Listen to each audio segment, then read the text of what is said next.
I want you to imagine a highly specific scenario. Like, really put yourself in this exact situation. You're sitting at your kitchen table, and it is incredibly late at night, Right, the rest of the house is totally asleep. completely quiet.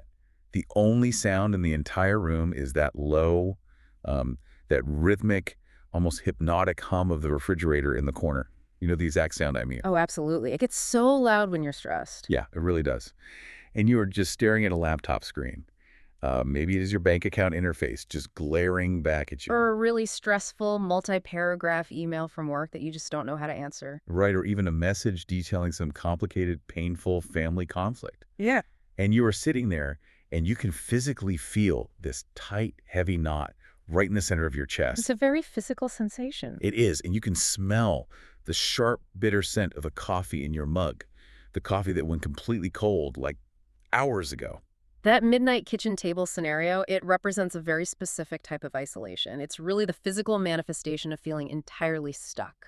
Yeah. You're trapped between the reality you are currently experiencing and the reality you desperately want to be in. And you are sitting there just desperately trying to figure out a solution.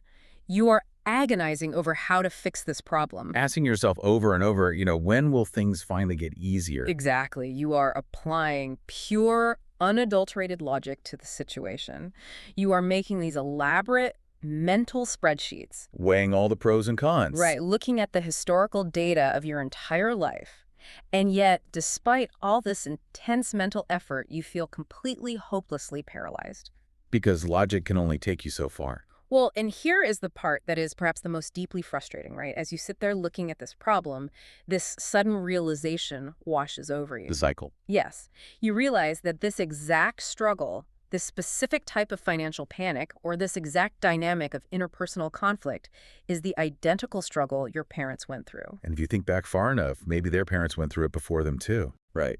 It suddenly feels less like a solvable problem and more like an invisible wall, or a cycle that you simply cannot break no matter how hard you analyze it. That realization alone carries just an incredible psychological weight because the moment you perceive that your logic, your late-night spreadsheets, and your tireless rationalizations are bouncing off an invisible barrier. A barrier that's been standing for generations. Exactly, a profound type of exhaustion sets in.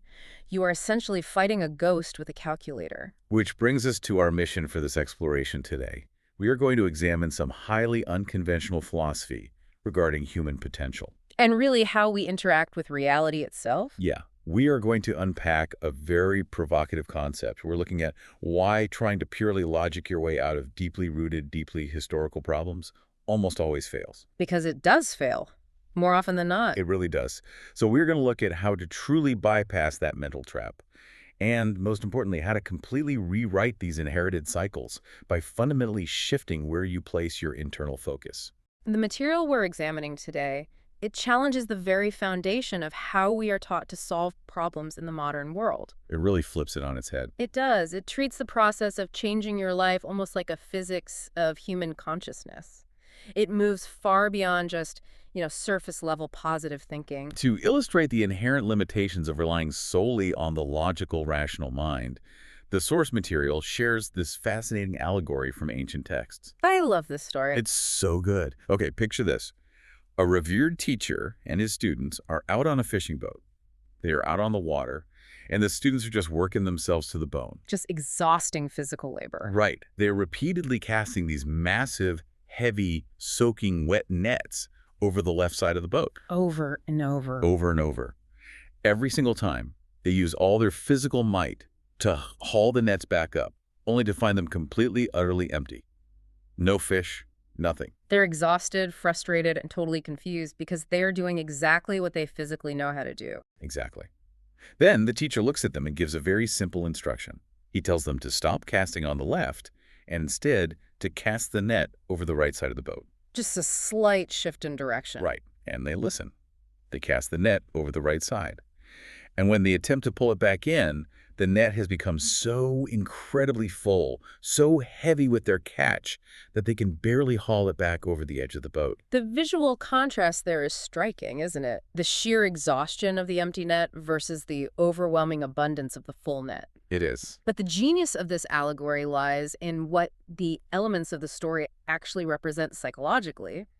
The boat itself represents your mind. Okay, the boat is the mind. Right. The net that the students are casting represents the internal frequency or the intention that you are projecting out into the world to create your desired reality. Like the energy you're putting out there. Exactly. And the left side of the boat symbolizes the left hemisphere of the human brain. The domain of the rationale. The part of you that demands things makes sense. It calculates, it analyzes past data to predict future outcomes. It constantly looks for tangible proof. So what is this allegory fundamentally communicating to us?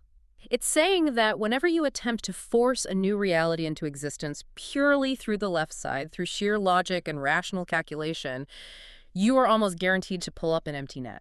Because you are trying to solve an energetic and psychological problem with a mechanical tool. Exactly. Wait, I need to push back on this premise immediately. Yeah. Because my own logical brain is sounding alarms right now, and I know the listener sitting at that kitchen table is doing the exact same thing. Let's hear it. Well, logic is how we survive everyday life. Right. It is how we figure out how to pay that specific bill sitting next to the cold coffee. Sure. It is how we learn to drive a car or code a website or cook a meal without burning the entire house down. Are we genuinely suggesting that human logic is useless here? Like, should we just throw our spreadsheets into the sea and hope for the best? No, nobody is suggesting you abandon logic for mechanical, everyday survival tasks. Okay, good. If you need to build a bridge or balance a checkbook, absolutely use your left brain. The distinction here is between managing your current reality and creating a completely new one. Managing versus creating. That's a big distinction. It is. When it comes to manifesting a breakthrough that defies your current circumstances, or breaking a generational cycle that logic hasn't solved for 3 decades, relying solely on that rational processing becomes your biggest limitation. Because it's too confined. Exactly. There is a stunning scientific reality provided in the text to explain exactly why the rational brain fails at creating the new. Think about human biology for a second. Okay. Due to the very specific physical construction of our eyes, human beings only have the biological capacity to perceive roughly 0.035% of the entire electromagnetic spectrum. Let me just repeat that for the listeners so Yeah. it really sinks in. 0.035%. Yes, what we call visible light. Every color you have ever seen, every landscape, the face of every person you love, the physical walls of the room you are sitting in right now, Everything we consider real. all of it occupies a microscopic sliver of physical reality. Upwards of 99.96% of what is actually happening in the universe, the energetic frequencies, the waves, the literal substance of existence is completely invisible to us. It is the unseen. It is the unseen. Okay, I understand the physics of the electromagnetic spectrum, but I am honestly struggling to make the leap from invisible light waves to, changing my bank account. That's a fair point. Because just because we cannot see radio waves or infrared light doesn't mean we can magically alter our financial situation by ignoring our tangible reality. How do we scientifically cross the bridge from unseen light to manifesting wealth or peace? We cross that bridge by understanding how the brain processes that microscopic sliver of reality. The human brain acts as a biological reducing valve. It's a filter. Because otherwise we'd be overwhelmed. Exactly. If we absorbed 100% of the sensory data around us at all times, our nervous systems would literally collapse from the overload. So the left brain takes that 0.035% of visible, tangible data, cross-references it with your past experiences, and creates a highly filtered predictive model of what is possible. Oh, I see. It looks at your bank account, looks at the physical evidence of your current struggles, and confidently declares, "This is reality. I have calculated the data, and there is no way out." It makes an absolute conclusion based on less than 1% of the picture. Yes. It is like looking at a single frame of a 3-hour movie and claiming you understand the entire plot, the motivations of all the characters, and exactly how it is going to end. That's a great way to put it. It makes the left brain sound incredibly arrogant, honestly. It is arrogant, but you have to remember, it is a survival mechanism. It wants to keep you safe by predicting outcomes based strictly on what it can tangibly see and measure. So it's doing its job, just maybe too well. Right. And the ancient allegory tells us to cast our net to the right side of the boat. That represents the right hemisphere of the brain, the visionary, the emotional, the deeply intuitive side of your consciousness. The part that isn't bound by spreadsheets. Exactly. This side of your mind does not require physical, visible proof to know that something exists. It is capable of imagining and feeling a reality that the left brain hasn't seen the evidence for yet. But the source text points out a very real social consequence of operating this way. If you start making decisions and holding internal beliefs based on the visionary right side of the boat, to outside observers, To people strictly operating from the left side, yeah, to them, you are going to look completely unhinged. you will appear entirely delusional to them. Totally delusional. Because they are restricted to their filtered 0.035% of reality. If you hold a steadfast conviction that you are meant for a life of profound abundance and peace, but you are currently standing in a tiny, rundown apartment holding a stack of past due bills, The logical world will call you delusional. they will say you are ignoring the facts. But the profound question this philosophy asks is, who is actually delusional? Right. The person who allows their entire potential to be dictated by a microscopic fraction of reality? Or the person who chooses to align themselves with the infinite possibilities of the unseen 99%? Reframing delusion in that way is incredibly powerful. It changes the word from an insult into almost a compliment. It really does. It means you have stopped letting a fraction of reality dictate your identity. But the source material is very realistic about how difficult it is to actually make this shift. Oh, it's not easy. We do not just naturally leap from the left side of the boat to the right side without a fight. The logical brain actively sabotages our attempts to shift our internal state by throwing up roadblocks. The left brain hates to relinquish control. It's terrified of it. Right. When you attempt to shift your frequency to something better, when you start trying to feel peaceful despite the chaos, your logical mind will essentially throw a tantrum. And it does this by deploying 3 specific mental traps. Yes. Demanding to know how, demanding to know when, and constantly looking for evidence. I feel like every single person listening to this has fallen into all 3 of these traps, probably before breakfast today. I know I have. Let's examine that first trap. Agonizing over the how. The how trap is insidious because it masquerades as responsibility. Oh, that's so true. It feels like you're just being a responsible adult. Exactly. You have a desire, let's say, to be completely debt-free and thriving in a career you love. Immediately, the logical left brain jumps in and says, okay, show me the blueprint. Right. How exactly is this going to happen? Who's going to hire you? Where's the money going to come from? What are the exact sequential steps? And because your logical mind is finite, it can only pull from its existing library of past experiences to generate ideas. Which is a problem if you've never experienced what you want. Like, if you have never been debt-free and thriving, your left brain's library is completely empty on that subject. Completely. It literally does not have the reference material to draft the blueprint. It cannot possibly calculate the infinite number of serendipitous ways, the unexpected connections, or the sudden shifts in circumstance that could actually bring your desire to fruition. Because the universe operates with infinite variables. And your left brain operates with about 5. Right. So when your brain asks how and cannot find an answer within its limited library, it immediately concludes that your desire is impossible.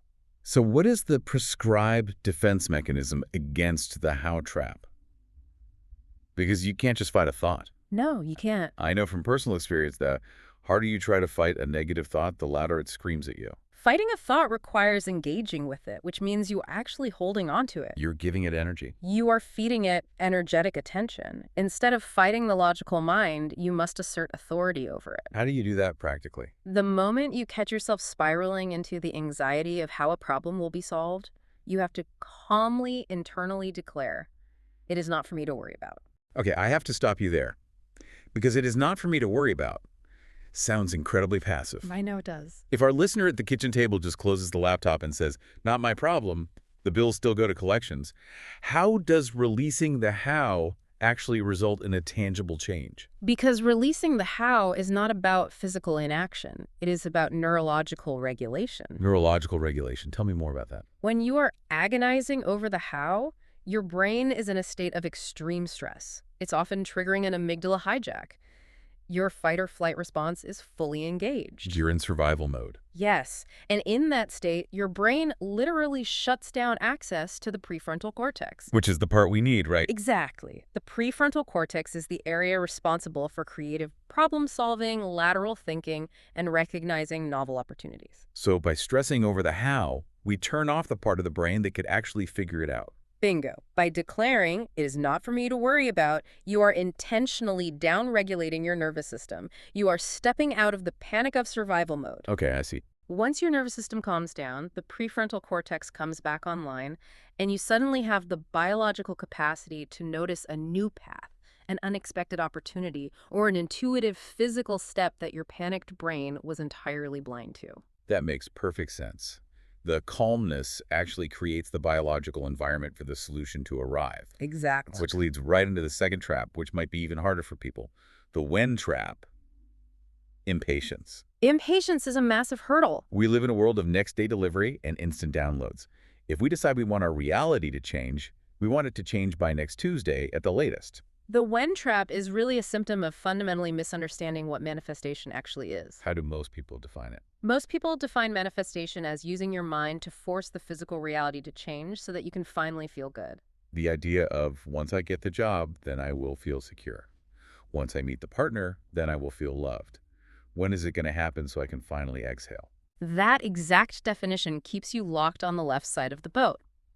The true definition of manifestation, as explored in this philosophy, is an internal shift where you become entirely emotionally independent of the physical outcome. Emotionally independent. Yes. It means reaching a state of consciousness where you are completely fine with the outcome happening and you are completely fine without it happening. To be completely fine without the thing you desperately want is a staggering concept. It feels almost counterintuitive to desire. If you are constantly asking when, you are broadcasting a frequency of lack. You are stating, I do not have this thing, and I am suffering because of it. So you're affirming the lack. Right. You are not tuned to the frequency of the reality you want. You are tuned to the frequency of waiting for it. The source material points out something fascinating here that I think we can make super tangible for the listener. The text points out that the desire itself, the job, the money, the relationship, is actually just a middleman. A middleman for an emotion. Yes. I want to use an analogy here to ground this. Yeah. Think about baking a cake. Okay, let's bake a cake. You are in your kitchen. You have mixed the batter. It smells like vanilla and butter, and you put it in the oven. Why do you want that cake? Well, to eat it. Right. But you don't just want the physical object of baked flour and sugar. You want the cake because you want the feeling of comfort it brings. The experience. Exactly. You want the feeling of celebration or the satisfaction of tasting something sweet. The cake is just the physical middleman to deliver the emotion of joy or comfort. That is an excellent translation of the concept. Imagine you put the cake in the oven, but you are caught in the when trap and the evidence trap. Which is the third roadblock the left brain throws up, demanding physical proof. Yeah, exactly. You are so anxious about whether the cake is actually going to bake that you open the oven door every 3 minutes to check on it. Just staring at it. You turn on the oven light, Mm-hmm. you poke it with a toothpick when it's still completely liquid. What happens mechanically? Every single time you open that door, you let all the accumulated heat escape. You ruin the process. You drastically lower the temperature of the environment. You interrupt the chemical reaction that is necessary for the batter to rise and transform. Right. By obsessively checking for evidence that the cake is baking, you are literally preventing the cake from baking. Because seeking evidence is a symptom of weak confidence in the process. You don't trust the oven. Right. Relating this back to the middleman concept, you are desperately waiting for the timer to go off so you can finally feel comforted by eating the cake. Mm. But the profound secret here is that you can grant yourself permission to feel that comfort right now. You do not need the physical middleman of the cake to experience the emotion. Exactly. You can sit in your kitchen, smell the vanilla in the air, trust the oven is doing its job, and feel entirely peaceful and satisfied in this very moment. We can ground that oven door metaphor in neuroscience as well. Oh, please do. When you constantly look for evidence that things aren't working, when you keep checking the empty bank account or the lack of text messages, you are programming your reticular activating system. The RAS. Right, the RAS. It's a bundle of nerves at our brainstem that filters out unnecessary information so the important stuff gets through. Right, like when you buy a red car, suddenly you see red cars everywhere. Exactly. Your RAS is now primed to look for red cars. Well, if you constantly check reality for evidence of your lack, your RAS becomes highly tuned to spot every single obstacle, rejection, and unpaid bill. While literally filtering out the opportunities that could solve your problem. Exactly. By closing the oven door and feeling the peace now, you are retraining your RAS to start scanning the environment for evidence of abundance and solutions. So we have the how trap, the when trap, and the evidence trap. All tricks of the left brain, all biologically driven by our survival mechanisms. They're very persistent. If the listener manages to bypass these traps, if they close the oven door, declare that the how is not their problem, and retrain their RAS, what are they actually tapping into? This introduces a foundational concept in the material, harnessing the impersonal energy of the universe. The impersonal energy, that's an interesting phrase. We have to deeply re-examine how we view the overarching forces of life, because many people carry a subconscious belief that the universe is somehow judging them. Like it's keeping a scorecard. Right. That it is a parental figure sitting in the clouds, withholding blessings because they made a mistake, or punishing them for past transgressions. I think a lot of people feel that way when things go wrong. Like, what did I do to deserve this? Exactly. But this philosophy strips all of that away entirely. It posits that the highest forces in life, the foundational energies of reality, are entirely impersonal and neutral. Like gravity. Perfect example.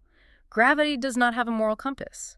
If a saint trips and falls off a ladder, gravity will pull them to the ground. And if a criminal falls off a ladder, gravity acts in the exact same way. Gravity does not hold grudges. It does not evaluate your character, and it does not grant special favors based on how good of a person you are. It is an impersonal law of physics. The other example they use is electricity, which I think clarifies this beautifully.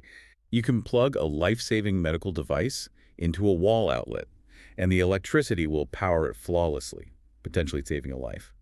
But you could also stick a metal fork into that exact same outlet, and the electricity will shock you, potentially harming you. The electricity doesn't have a personal vendetta against you when it shocks you. Right, nor is it rewarding you when it powers your home. It simply responds neutrally and automatically to how you interact with it. That is exactly how we must understand the fundamental creative energy of reality. It is neutral, formless power. It does not decide your fate. It simply responds to the specific energetic signature you plug into the outlet. And that energetic signature is whatever commands your strongest emotional focus. Yes. Whatever holds your deepest conviction becomes the ruling force in your life. Exploring that phrase, the ruling force in your life, is critical, because the text suggests that many people inadvertently allow stress, worry, or sheer chaos to act as their ruling god. They're worshiping at the altar of their own anxiety. How does that happen? Nobody wakes up and thinks, I really hope chaos rules my life today. It happens because we misunderstand how strength is measured in the modern era. The text notes a fascinating shift between the old world and the new world. Okay. In the ancient primitive world, physical strength dictated reality. The person with the biggest muscles, the sharpest spear, or the most physical force got to dictate the rules. They won the territory. Right, survival of the physically fittest. But we do not live in that world anymore. In our current reality, physical strength has been entirely superseded by a different metric. The new world is governed exclusively by frequency. Whoever holds the strongest frequency wins. Exactly. For a problem, let's say financial struggle, to completely rule over you and dictate your emotional state, it only requires one single thing. It must possess a stronger frequency than your internal state of peace. So how exactly is this invisible strength measured? If it's not physical muscles, what defines a strong frequency? Is it just gritting your teeth and trying really, really hard to force a smile while everything burns down around you? No. Forced positivity is just another left brain trick. It's wearing a mask over a weak frequency. So what is true strength then? The strength of a frequency is determined by one very specific metric: your ability to maintain absolute conviction in your internal belief, regardless of external disruptions. Your emotional equilibrium. Yes. If your internal state can be easily knocked over by a slight breeze from the outside world, your frequency is weak. I want to use a concrete, everyday, real-life example to put this to the test. Let's do it. Let's say you have been doing this internal work. You're sitting at home, you have bypassed the logic traps, you are not asking how or when, you are actively cultivating a deep, resonant feeling of abundance, peace, and control over your life. You feel great. You're holding the frequency. Right. And you walk out your front door to go to the grocery store. You pull your jacket tight against a biting, freezing wind. You walk up to your car, and there, plastered to your windshield, is a bright yellow parking ticket. The ultimate external disruption. Exactly. It's a sudden, unexpected financial hit. Let's look at the reaction. Does your heart rate instantly spike? Does a wave of heat rush to your face? Do you grab the ticket, curse the city, and let it completely ruin your entire week? Do you instantly slide down that slippery slope of declaring, I am always broke, nothing ever works out for me, the universe is out to get me? If that is your reaction, then in that specific moment, the piece of yellow paper on your windshield possesses a stronger frequency than you do. Wow. The paper is stronger than you. You allowed a minor external event to completely shatter your emotional equilibrium. Your conviction in your own abundance was incredibly weak. The parking ticket became the ruling force of your reality for that day. It essentially became your god for the afternoon. You bowed down to the stress of it. That's a profound way to look at it. Mastering your frequency means maintaining your internal state of peace, even while physically holding that yellow piece of paper. Which doesn't mean you are thrilled to pay the fine, right? Of course not. It means you look at the ticket, acknowledge its physical reality in that 0.035% of the visible spectrum, and say, okay, a minor administrative error on my part, I'll pay it. But internally, your conviction remains rock solid. Yes. You do not let it penetrate your core identity. You maintain the higher frequency. And when you can do that, you become impervious to the chaos that rules most people's lives. So we can handle a random parking ticket by maintaining our equilibrium. But what happens when the chaos isn't just a random one-off event? When it's deeper. Yeah. What if that feeling of financial panic or that toxic relationship dynamic feels like it is practically written into your DNA, like when the struggle feels ancient? That brings us to a concept that is arguably the most sensitive but also the most liberating part of this entire philosophy, demystifying the concept of the generational curse. Almost every culture on Earth has some variation of this concept. The idea that families are haunted by inherited bad luck, persistent cycles of poverty, chronic toxic relationships, or just this perpetual dark cloud that follows the bloodline. Right. Historically, or just colloquially, we talk about this in almost mystical terms. Like a literal spell was cast on a great-great-grandfather by a witch in a forest somewhere, and now nobody in the family can ever hold down a successful business. And viewing reality through that mystical lens is incredibly disempowering. Because it completely externalizes your agency. Exactly. It suggests that an outside force has permanently locked the door to your potential and there is nothing you can do about it. But this philosophy reframes the generational curse entirely. How so? It strips away all the spooky supernatural elements and redefines it as something much more mechanical, generationally misdirected energy. Generationally misdirected energy. I actually love that phrasing. It takes the spooky out of it, makes it sound like a plumbing issue. It is an energetic plumbing issue, and it's Yeah. deeply rooted in early psychological development. Right. Because remember the core premise: no external force, no situation, and no other person can impose a reality upon you without your subconscious mental permission. You make the absolute laws of your own life based exclusively on what your subconscious mind accepts as true. Therefore, a generational curse is not a magical spell. It is inherited energy passed down through incredibly mundane, everyday interactions. The text breaks this down into 5 specific channels of inheritance. We inherit these cycles through our beliefs, our identity, where we place our attention, our deepest emotional convictions, and our habitual thoughts. We have to look at the mechanism of how this inheritance actually takes place biologically and psychologically. It all comes down to early childhood programming, doesn't it? It does. From birth until about age 7, a child's brain operates primarily in a theta brainwave state. What does that mean exactly? Theta is a hypnotic, highly suggestible state. It is an evolutionary design. A child needs to rapidly absorb the rules of their environment to survive. Because they come into the world knowing nothing. Right. And because of this, caregivers, parents, grandparents, guardians have virtually unrestricted access to a child's subconscious mind. It is a wide-open sponge. So whatever the caregiver says, the child just absorbs as absolute truth. Exactly. Caregivers, entirely unknowingly and usually with the best of intentions, install their own limiting beliefs directly into the child's neural pathways. They pass on their own unhealed left brain logic. You hear phrases repeated at the dinner table. Money doesn't grow on trees. People like us don't get to go to those kinds of schools. Rich people are greedy. Keep your head down. Don't dream too big. You'll just get disappointed. Life is just a struggle and then you die. Those are heavy. They are. And these aren't just passing comments to a child. They are foundational programming codes being hardwired into the child's internal operating system while they are in that hypnotic theta state. And the child doesn't have the critical thinking skills to reject them. They just accept them as undeniable facts of the universe. Right. I want to use another analogy here to visualize this mechanism because the text mentions a product code. Oh, the barcode analogy. Yes. Think of reality like an immensely complex online warehouse system. Think of the biggest e-commerce warehouse you can possibly imagine. Conveyor belts, robotic arms, millions of boxes stacked to the ceiling. The warehouse of reality. Yeah.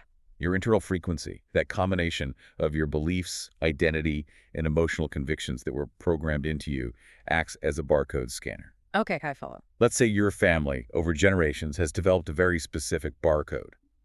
It is the barcode for financial struggle and exhaustion.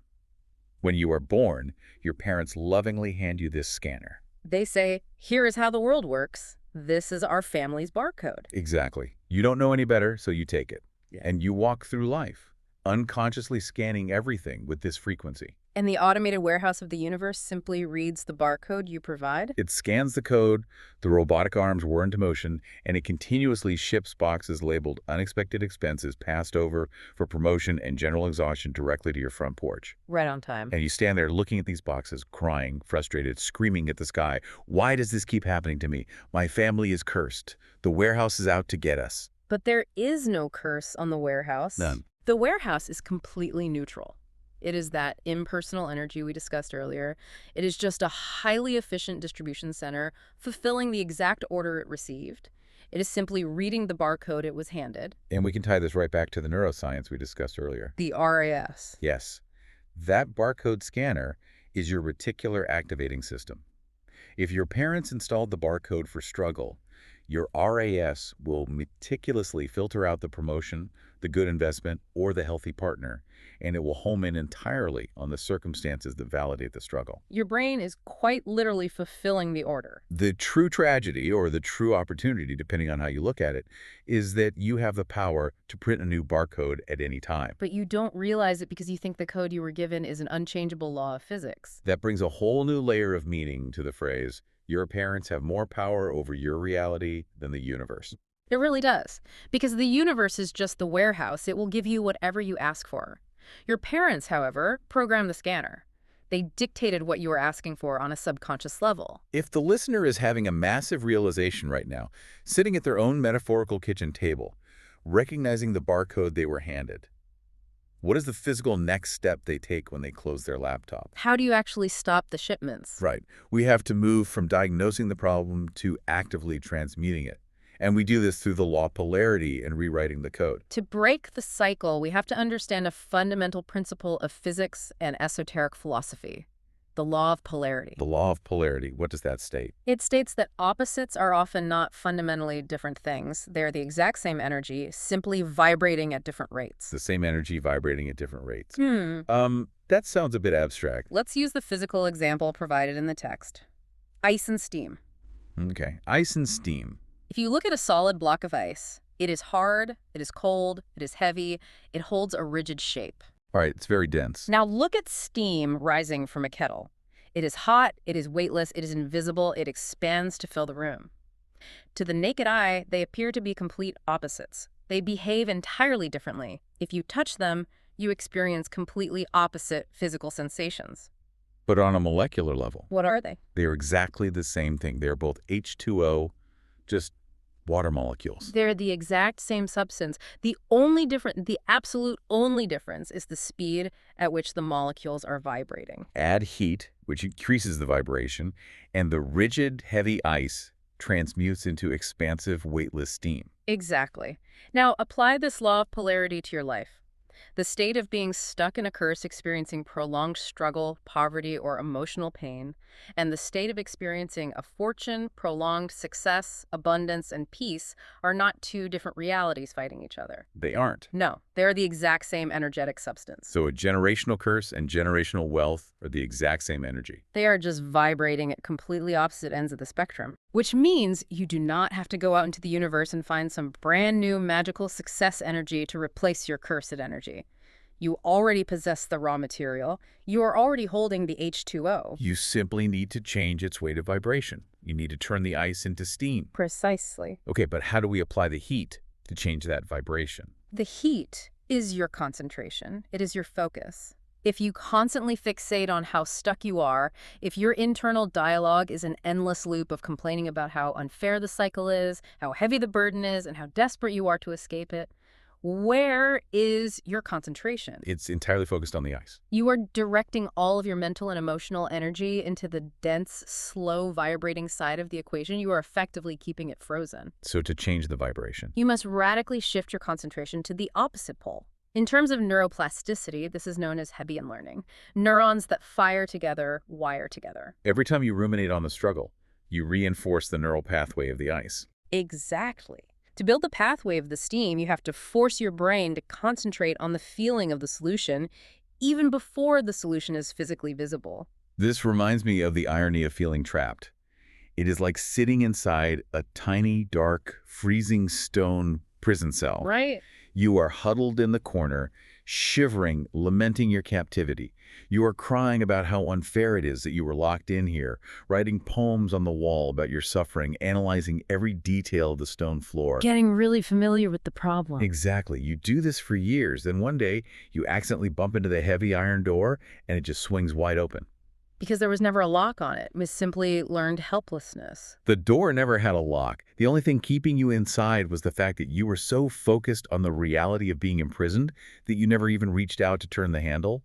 Your concentration created the lock. That is a stunningly accurate metaphor for generational cycles. Mm. The curse is maintained entirely by your own subconscious compliance with it. So what is the actionable step here? The actionable step is what we might call a ruthless internal audit.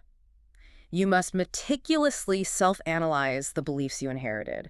You have to lay them all out on the kitchen table under a bright light. You have to look at the barcode scanner. Yes. You have to look at the beliefs about money, about relationships, about your own worthiness, and ask yourself a very clinical question. Does this belief serve the reality I actually desire, or is it controlling me and keeping me in the cell? You have to interrogate your own identity. If your identity is tied up in being the struggling artist, or the overworked martyr, or the person who always has bad luck, you are holding the ice. Right. You must align your identity, your daily attention, and your deepest emotional convictions with the reality of the steam.